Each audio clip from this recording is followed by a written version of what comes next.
Hello बच्चों, so the question is 1 mole of an ideal gas is taken from A to B along two path denoted by solid and the dashed line is shown in the graph below.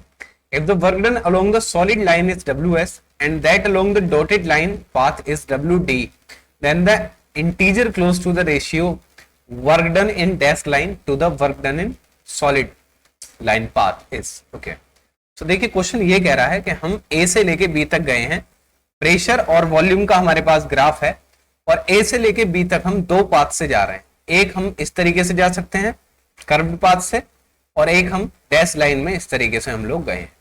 तो हमें दोनों में जो काम हुआ है उसका ratio हमें बताना है। तो चलिए पहले हम निकालते हैं डैश लाइन के बीच में जो वर्क डन है वो हम निकालते हैं। तो work done in the dash line क्या आ जाएगा, summation of P delta we. भाई पी डेल्टा वी का समेशन आप कर लीजिए, कैसे, at constant volume at constant pressure volume में कितना चेंज आया। तो ए से लेके सपोज करिए इसको मैं एक्स मान लेता हूं, इसको मैं वाई मान लेता हूं। तो एक्स से लेके वाई तक प्रेशर कांस्टेंट था, कितना था प्रेशर 4, और वॉल्यूम में चेंज कितना आया, वॉल्यूम में चेंज आया 0.5 से लेके 2 तक गया है, तो चेंज आया है 1.5, ठीक है, प्लस फिर देखते हैं आगे जब प्रेशर कांस्टेंट कब रहा है। अब जो प्रेशर कांस्टेंट है इसको मैं कह लेता हूं से दिस इज इसको मैं x1 y1 कहता हूं, इसको मैं x2 y2 कह दे रहा हूं, ठीक है, समझने के लिए बस, ऐसा कोई जरूरी नहीं है आप कुछ भी लिखें।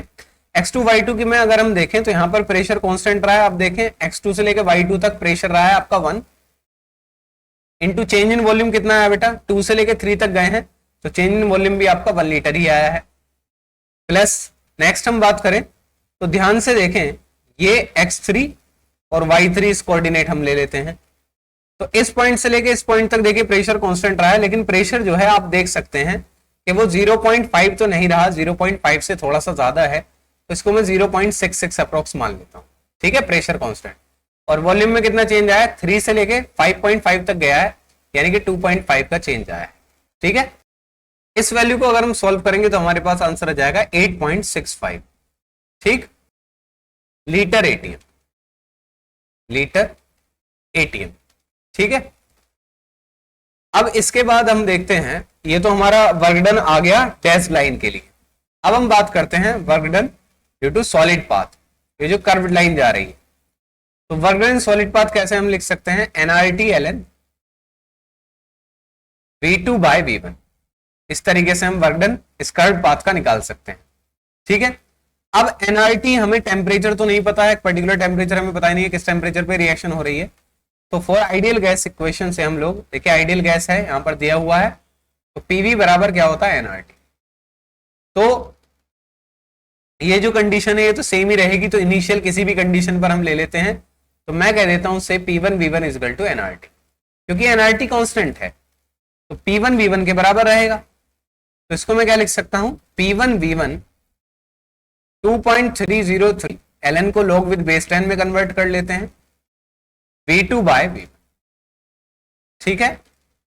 अब यहीं पे लिख लेता हूं नीचे P1 V1 की वैल्यू अगर हम डालें तो कोई भी पॉइंट पर प्रेशर ले लीजिए, मैं 4 ले लेता हूं। तो इस पॉइंट पर अगर प्रेशर 4 है तो वॉल्यूम कितना है 1/2 into 2.303 log with base 10, final volume हमारे पास 5.5 और इनिशियल वॉल्यूम है 0.5, ठीक है। इसको अगर हम सॉल्व करते हैं तो ये वैल्यू 4.8 समथिंग आ जाती है, लीटर 80।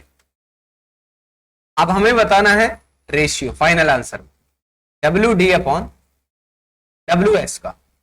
तो WD कितना है 8.65 और WS कितना आया है 4.8, तो उसको डिवाइड करेंगे तो ये वैल्यू 1.8 समथिंग आ जाएगी और इसका नियरेस्ट इंटीजर जो आएगा आपका 2 आ जाएगा। हमें बताना था कि the integer close to the ratio इतना, and the final answer will be 2. So I hope the concept is very much clear to you. Thank you and best of luck.